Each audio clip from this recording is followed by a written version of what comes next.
Buenos días, mi nombre es Sergio Pampín y agradezco al comité organizador esta invitación. Para mí un honor y un placer participar del 47º Congreso Argentino de Neurocirugía, en donde les voy a hablar de epilepsia refractaria y la estimulación cerebral profunda talámica. Cuando hablamos de epilepsia refractaria, pueden plantearse dos situaciones. Después de una cirugía, que exista una falta de respuesta o una respuesta inadecuada a la misma, o posterior a una fase 2 de métodos invasivos, la zona epileptogénica no esté localizada o sea múltiple o esté superpuesta con un área elocuente. Si bien la propuesta para estos pacientes en la mayoría de los casos es un estimulador vagal, hoy nosotros proponemos una estimulación cerebral profunda. La estimulación cerebral profunda en epilepsia sirve para prevenir las convulsiones, para interrumpir las convulsiones, pero todavía no hay ningún método de neuromodulación que logre curar una epilepsia. Y esta actúa en las vías de dispersión de las crisis y sobre el foco epileptogénico. El mecanismo de acción es la estimulación eléctrica del tejido cerebral sin ablacionar o resecar el mismo, dificultando el inicio de las crisis, limitando su propagación, deteniéndolas tempranamente y sobre todo disminuyendo la excitabilidad de circuitos neuronales. Si hablamos de circuitos neuronales, existen tres vías de dispersión de una crisis epileptogénica. Tenemos la vía cerebelosa, que comienza en la corteza cerebral, los núcleos pontinos, del cerebelo al tálamo y del tálamo nuevamente a la corteza cerebral. La vía singular, en el cual el cíngulo se conecta con el giro parahipocampal, de ahí con los cuerpos mamilares y por el haz mamilotalámico al núcleo anterior y el núcleo anterior al cíngulo. Eso es lo que conocemos como circuito de Papez. Y el tercero es la corteza motora y premotora con su vinculación con el estriado, esta a su vez con el globo pálido interno y el globo pálido externo modulados por el núcleo subtalámico, que establecen un loop muy interesante con el núcleo centromediano y este con el estriado y la corteza motora. Bien, si hablamos del núcleo anterior, vamos a ver que el núcleo anterior, por su situación anatómica, va a modular la actividad del hipocampo y así va a lograr modular el foco epileptogénico y obtener un efecto antiepiléptico. ¿Cuáles son las bases racionales? Es que es un núcleo relativamente grande, bien definido, y que converge en varias vías de propagación de circuitos epileptogénicos y su estimulación produce cambios en la actividad del hipocampo y la corteza. La fisiopatología se basa en la disrupción de este haz, que es el haz mamilotalámico, en su entrada al núcleo anterior. Para comprender las bases estructurales de esta modalidad de estimulación, debemos saber que existen tres vías que se extienden desde el cuerpo mamilar hacia los tres subnúcleos anteromedial, anteroventral y anterodorsal del núcleo anterior, y que de ahí se proyectan fibras que van a través del cíngulo a la corteza frontal, la corteza retroesplénica, y de ahí, junto con la estría medular, a la corteza subicular. De ahí que se establecen 5 niveles jerárquicos, en la cual vinculan al núcleo anterior del tálamo, tanto la porción del núcleo anteromedial, el anteroventral y el anterodorsal, que van a estar directamente relacionados con la formación hipocampal a través del subiculum y del presubiculum, estableciendo conexiones estrechas, así también como del posubiculum y el parasubiculum. Lo interesante de estas conexiones son las proyecciones de los núcleos, del núcleo anterior a la corteza prelímbica, a la corteza singular y a la corteza granular y granular de la corteza retroesplénica. Y a la vez, las conexiones que estas cortezas establecen entre sí para cerrar el loop. Por lo tanto, esto hace del núcleo anteromedial y el anteroventral dos núcleos muy interesantes para lo que es la modulación de este sistema, porque ahí convergen la vía epilepsia. Si resumimos los dos esquemas anteriores, vamos a tener que el núcleo anterior recibe las proyecciones de estas diferentes estructuras y a la vez proyecta sobre la corteza límbica y el hipocampo a través del núcleo anteroventral y el anteroprincipal y sobre estas cuatro a través del núcleo anteromedial.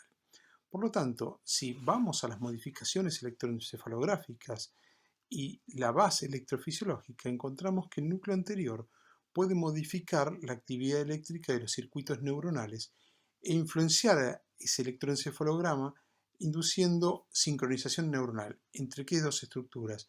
Entre el tálamo y las estructuras corticales. Y esta activación funcional ha sido demostrada recientemente en un trabajo realizado por Middlesbrough, en el cual se ve claramente cómo la activación del núcleo anterior va a impactar sobre todo el sistema límbico con más contundencia sobre la corteza retroesplénica y la corteza subicular. Varios han sido los trabajos que demuestran la utilidad del núcleo anterior en el control de crisis, pero el que valida su utilización fue llamado SANTE y fue realizado por Fisher en el año 2010 y posteriormente revisado por Salanova en el año 2015. Ahí se demuestra la efectividad de la estimulación comparando el grupo control con el grupo activo. Y lo que se ve que llama poderosamente la atención en este trabajo, que tiene una media modesta a los 2 años de un 56%, es que hay un grupo de pacientes que responde realmente muy bien a la estimulación. Cuando se analizan estos pacientes, se ve claramente que a medida que va pasando el tiempo, va ganando en eficacia, llegando a los 5 años un 69% de reducción de crisis con un 68% de pacientes respondedores.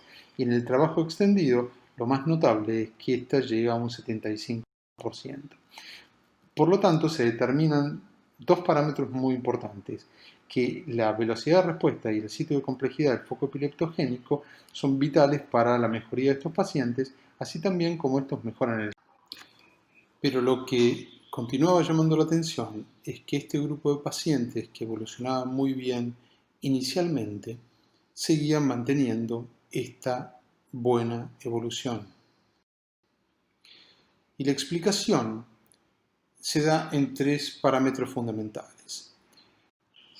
Estas son las coordenadas anatómicas según el atlas de Shuttlebrand-Warren, que difieren con los del atlas de May. Si comparamos ambos atlas, vamos a darnos cuenta que ambos núcleos anteriores no se corresponden en lo más mínimo. Por lo tanto, en el atlas de Shuttlebrand-Warren es más anterior en los cortes axiales, es levemente superior y lateral en el atlas de May, y la orientación entre ambos atlas es diferente. Hoy en día, con técnicas volumétricas, podemos identificar muy bien el núcleo. No obstante, la primera dificultad que presentaba la programación del núcleo anterior es la dismetría que el mismo tiene entre un hemisferio y el otro, siendo en muchos casos más anterior y superior, lo cual impide la programación bilateral especular. Otro punto importante era el lugar donde se sitúa el electrodo. El lugar es en la unión entre el núcleo anterior principal y el núcleo anterior medial, que corresponde, como ven ahí en la imagen de la derecha, a la llegada del asma amilotalámico, en donde un mínimo desplazamiento de la estimulación se transforma en inefectivo. Y para poder obtener esa posición había que derribar uno de los paradigmas fundamentales de la neurocirugía funcional, que es pasar nuestros electrodos a nivel transventricular a través de este intrincado conglomerado de vasos que incluye la vena cerebral interna y la vena talamostriada, lo cual hizo que aquellas personas que han intentado evitar esta posición o evitar traspasar el ventrículo y colocarlos de forma lateral, han quedado con su estimulación por debajo de esta porción estimulable del núcleo, lo cual hizo que las estimulaciones sean inefectivas. Para poder lograr esto, había que abrir los electrodos de tal manera que son muy difíciles de colocar y de manejar. Por lo tanto, una vez corregida esta situación, se pudo lograr un mejor control de crisis en forma paulatina. Un aspecto muy importante fue la comprensión de la electrofisiología de la zona, que permite identificar no solo al núcleo anterior, sino también a sus estructuras vecinas, con lo cual podemos determinar el grado de desplazamiento de nuestros electrodos censando el núcleo ventral anterior y el dorso mediano, que tienen patrones de firing totalmente diferentes. En los trabajos subsiguientes a este análisis, los resultados fueron claramente mejores que los iniciales, lo cual también permitió determinar cuáles son las indicaciones del núcleo anterior, los cuales los utilizamos en las epilepsias parciales complejas y epilepsias provenientes de estructuras temporales profundas y de estructuras frontales asociadas al sistema límbico con o sin generalización.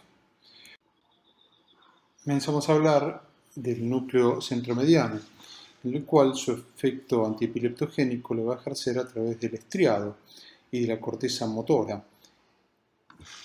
Y las características es que es un target que está basado en datos anatómicos y neurofisiológicos que demuestran que su rol interfiere a nivel cortical y subcortical y que su estimulación desincroniza la actividad cortical a través de las modulaciones de las proyecciones corticales ascendentes.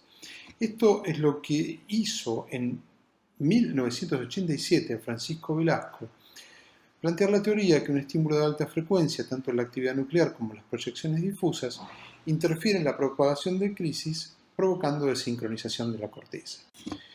Los trabajos representativos que se realizaron en este núcleo realmente no marcaban una buena evolución, a excepción del realizado por Francisco Velasco en 2006 sobre pacientes portadores del síndrome de Lennox-Gastaut, donde se veía una notable reducción de las crisis tónicas, las ausencias atípicas y menos de las parciales complejas. ¿Y por qué es importante esto? Porque los pacientes con Lennox-Gastaut son pacientes refractarios en un 95% de los casos y son un constante desafío para nosotros su control de crisis. Sabemos que el origen de las crisis en los pacientes con síndrome de Lennox-Gastaut nacen los núcleos mesencefálicos reticulares, de ahí pasan a los núcleos intralaminares, provocando un reclutamiento cortical basado en respuestas amplificadas que predisponen a la actividad epileptogénica multifocal. La realidad es que no sabemos si esto es así o es a la inversa, desde la corteza hacia los núcleos reticulares. No obstante, sabemos que hay vías de activación común y significativas entre el tronco cerebral y el núcleo centromediano que están asociadas a las diferentes descargas interictales, donde se ve en este trabajo presentado por Siniatkin en el año 2011 la actividad enorme del núcleo centromediano durante una crisis. Lo que caracteriza al núcleo centromediano de su porción parafascicular es la notable relación que tiene con las estructuras troncales y su proyección no solamente hacia las regiones asociativas límbicas y los ganglios basales, sino hacia el estriado sensorio-motriz y las cortezas motoras y premotoras. Por lo tanto, no solamente tenemos un núcleo con un fuerte impacto sobre el estriado, que a través de él modula los ganglios de la base y las diferentes cortezas, sino una conexión directa con la corteza límbica, las cortezas frontales y los núcleos talámicos. Y estas conexiones tálamo-corticales posibilitan la supresión de la actividad paroxística focal interectal, como lo demuestra el trabajo realizado por Pasqualini con un electrodo implantado en el núcleo centromediano asociado a otro electrodo en la corteza frontal implantado en una displasia, que al estimular el núcleo centromediano se lograba inhibir la actividad epileptogénica de la corteza. Nosotros vemos esto y claramente vemos reflejada esta actividad cuando estimulamos nuestros pacientes y obtenemos tanto ya a 1 voltio como a 1.5 estas respuestas reclutantes. Esta dispersión de la actividad la demuestra Kim en el 2017, en donde claramente se ve la estimulación de la corteza frontal a través del núcleo centromediano y cómo esta estimulación, a medida que pasan los minutos, van ganando las diferentes cortezas. En cuanto a la evolución de estos pacientes, nosotros hemos tenido un excelente control de crisis de más de un 80% a un año, tanto de las crisis tónicas como de las ausencias atípicas. En el año 2013, Valentin presenta un interesantísimo trabajo en el cual, si bien muestra un muy bajo efecto de control de crisis en aquellos pacientes poseedores de epilepsias frontales, sí demuestra su utilidad en el control de los ritmos generalizados rápidos con más de un 80% de control sobre los mismos. Si bien el núcleo centromediano nos posibilita obtenerlo hoy en día a través de la imagen con secuencias volumétricas, adherimos a la teoría que cuando estimulamos la región ventrolateral del núcleo centromediano a 130 Hz, 4 mA y 90 microsegundos, también estaríamos estimulando la región parvocelular del núcleo medio dorsal al centro lateral de los núcleos intralaminares y al ventro lateral posterior, siendo una estimulación ascendente conjunta. Sea como fuese, el núcleo centromediano hoy nos ofrece un porcentaje de control de crisis de un 85% con un rango del 53 a un 95% y una tasa de respondedores de un 76% que es muy superior a las otras formas de estimulación. No obstante, tanto el núcleo anterior como la estimulación hipocampal nos ofrecen un excelente rango de control de crisis. Y para finalizar, nos preguntamos si la DBS talámica es una técnica subutilizada. Podríamos decir que el núcleo anterior es un núcleo ampliamente utilizado a nivel mundial y que nos brinda un enorme beneficio en todos aquellos pacientes que tienen crisis límbicas refractarias. El núcleo centromediano se encuentra en una condición diferente, esperando que lo vengan a rescatar, que lo validen, aún habiendo demostrado su enorme efectividad en el control de crisis en pacientes con crisis centroencefálicas.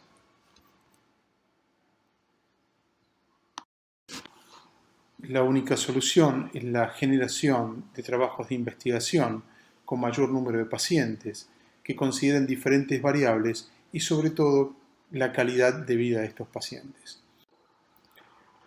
No obstante, la estimulación cerebral profunda en el contexto de la epilepsia refractaria puede ser utilizada en todos aquellos pacientes que tengan una epilepsia focal no localizada o bien localizada, a excepción de aquellos que sean candidatos para la cirugía, que constituyen pacientes con focos únicos en áreas no elocuentes.